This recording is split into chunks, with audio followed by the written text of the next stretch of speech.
pagtutol ng ilang mga senador sa muling pag-iimbestiga sa isyu ng flood control anomaly na yun ang kahilingan ng karamihan ng mga Pilipino para malaman nga po itong nasabi pong anomalya kung nasaan nga napunta talaga yung pong bilyon-bilyon pong pera na para sana sa bayan po natin, mga kabayan, lalong-lalo na nga doon po sa sinasabi po na flood control para po ay maiwasan na po yung magbaha sa ating pong bayan.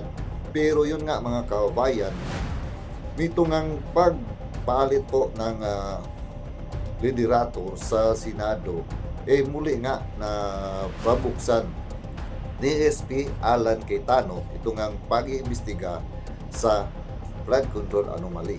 Pero yun nga ay marami po ang tumututol, lalong-lalo na po itong mga senador na nandyan po sa minority.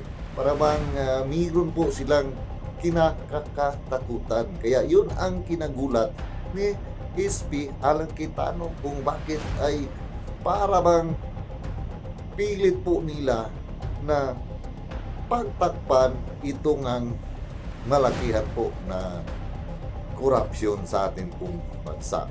Dahil ito po ay bilyon-bilyon po ang pinag-uusapan mga kabayan. Pero doon po kay VP Sara na milyones lamang ang pinag-uusapan talagang inaaksyonan nila kagad at gusto pa nilang mamadaliin mga kabayan. Pero dito sa bilyon-bilyon po na pera ng bayan na nawawala ay pilit po nila na hindi na muli pang iimbestigahan. So, talagang magugulat po tayo dito mga kabayan. Mayroon bang mga tinatago itong mga senador na hinahadlangan ang muling pag-iimbestiga ng flood control? So, ito po, panoorin muna natin ang video na pahayag ni SP Alan Peter Cayetano, mga kabayan. Nagulat lang po ako na sa lahat ng pwedeng maging reaksyon ni Senator Tito, sabi niya it's illegal. Ang point ko, sa lahat ng pwedeng reaksyon, bakit parang ayaw talaga na ituloy ito? Malaki ang posibilidad na sumailalim sa investigasyon ng Senate Blue Ribbon Committee si Senador Tito Sotto at Erwin Tulfo matapos ang mga aligasyong inilahad ng ilang dating miyembro ng Philippine Marines kaugnay ng umano'y irregularidad sa flood control projects. Sa isang affidavit, binanggit ng mga dating sundalo na sina Orbilio, Bulotante, Pube at iba pa, kasama umano si Saldico, na nagkaroon sila ng mga transaksyon na may kaugnayan sa paghahatid ng mga maleta sa ilang personalidad. Kabilang na umano si Tito Sotto. Ayon sa mga naturang salaysay, bahagi umano sa mga malawak na investigasyong isinusulong ng mga dating miyembro ng militar kaugnay ng mga aligasyong kickbacks sa mga proyekto ng gobyerno. Una nang inilabas sa isang press conference ang grupo ang kanilang pahayag hinggil sa umano'y pagdadala ng malalaking halaga ng pera sa iba't ibang opisyal at personalidad na umano'y konektado sa mga proyekto. Samantala, bagamat mariing itinanggi noon ni Erwin Tulfo ang aligasyon at tinawag itong walang basihan, posible umanong buksan muli sa nalalapit na Blue Ribbon Committee hearings ang umano'y pagtanggap niya ng 6 na medium-sized na maleta kung ipapatawag at papayagang tumistigo ang mga miyembro ng tinaguriang Brave 18 na naglagda sa affidavit. Sa affidavit ng 18 dating sundalo na unang inilabas noong Pebrero, kabilang si Erwin Tulfo sa mga opisyal na pinangalanan kaugnay ng umano'y paghahatid ng mga maleta na naglalaman ng milyon-milyong pera. So, ayan na po mga kabayan. Dito nga po ay malinaw po na talagang nagugulat po itong si ESP Alan Peter Cayetano kung bakit nga ay talagang tinututulan po nila itong muling pag-imbestiga po sa flood control anomaly mga kabayan. At dito nga na pangalanan nga itong si Erwin Tulfo at saka itong si Tito Sotto na alam po naman natin na nabanggit din po ito doon po sa mga statement po ng tinatawag na Brave 18 soldiers mga kabayan, na sila talaga yung mga tao naghahatid ng mga mali-malita pong pera doon po sa mga tao, no, na sabi ay para bang sila yung mga nasa likod po nito pong anomalyang ito, mga kababayan. Hindi lamang po itong si Soto at saka itong si Erwin Tulfo, no, ang tutol. Mayroon pa pong iba dyan na mga senador na talagang pilit po nila na ilihis itong usapin po sa flood control anomaly. So ito po, mga kababayan, hindi po natin hinuhusgahan itong mga senador na ito na sila talaga ay nasa likod po nito pong nasabi pong anomalya. Pero kung gusto po nila, mga kababayan, na malinawan ang taong bayan, tayo na mga mamamayan, dahil ay talagang hindi po natin ito makakalimutan. Biruin mo, mga kababayan, ito po ay bilyonis po, no? Halos trilyon pa itong nasabi po, no, na anomalyang ito, mga kababayan.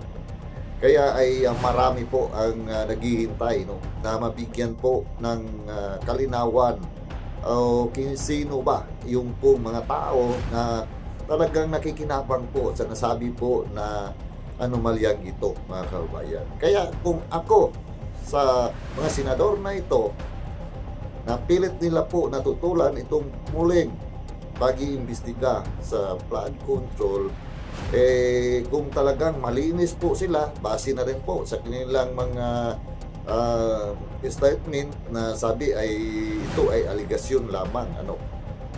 Katulad po kay BP Sara, ano, na yan nga ay pinipilit po nila na malaman ng taong bayan na totoo ba talaga itong si BP Sara ay nangulimbat sa pira po ng bayan, ano. At para magkaalaman nga ay andyan na nga sa Senado ngayon yung pong impeachment, mga kababayan, para kay BP Sara. At kung lalabas na po yung pong katotohanan dyan, kung totoo ba na si BP Sara ay talagang nangulimbat ng pera, malalaman po natin yan, mga kababayan, dahil andyan na nga po sa Senado at iimbestigahan na po yan, mga kababayan, ano. At dito naman po, no, sa flood control na talagang billion po ang pera na nawala, ano. Sana po ay mabuksan muli itong pag-iimbestiga na ito. At huwag po silang tututol kung gusto po nila na malinis po ang kanilang pangalan, dahil ay kung talagang pipilitin po nila na pigilan itong anomalyang ito, ay mananatili po sa atin pong mga isipan na itong mga senador ngayon na sangkot yung pangalan nila sa anomalyang ito, ay mayroon po talaga silang tinatago. Dahil ay bakit ayaw po nila na muli pong paimbestigahan, mga kababayan.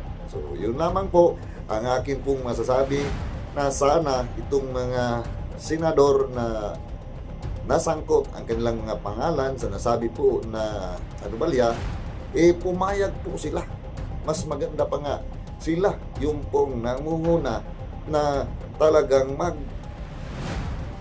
pabuksan ito ngang nasabi po na anomalya sa flood control, mga kababayan, para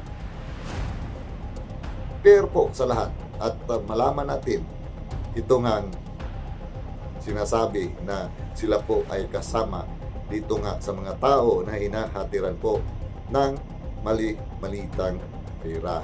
So talaga kung malinis ang kailang konsensya, huwag na po silang tumutol pa para malaman po ng mamamayan ang katotohanan po, o kung sino man po yung talagang tao na nakikinabang nga dito sa nasabi pong anomalyang ito. So yun lang po ang aking pong masasabi, mga kababayan, ano, dahil hindi po tayo pwede na maghusga kaagad, dahil ay ito po ay tama naman na ito ay aligasyon pa lang, dahil hindi mo po ito napapatunayan na talagang sila ay nasa likod po sa nasabi pong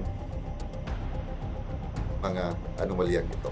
So yun lamang po ang aking masasabi, mga kabayan. Kung kayo po, ano po inyong mga public opinion po dito, na papayag ba kayo na muli pong iimbestigahan itong flood control? So paki-comment lang po sa ating comment section mga kababayan, at maraming salamat muli sa inyong patuloy na suporta at pagsubaybay sa akin pong mga ginagawa po ng mga reaction video, lalong-lalo na po sa mga issue po sa atin pong bayan, mga kababayan.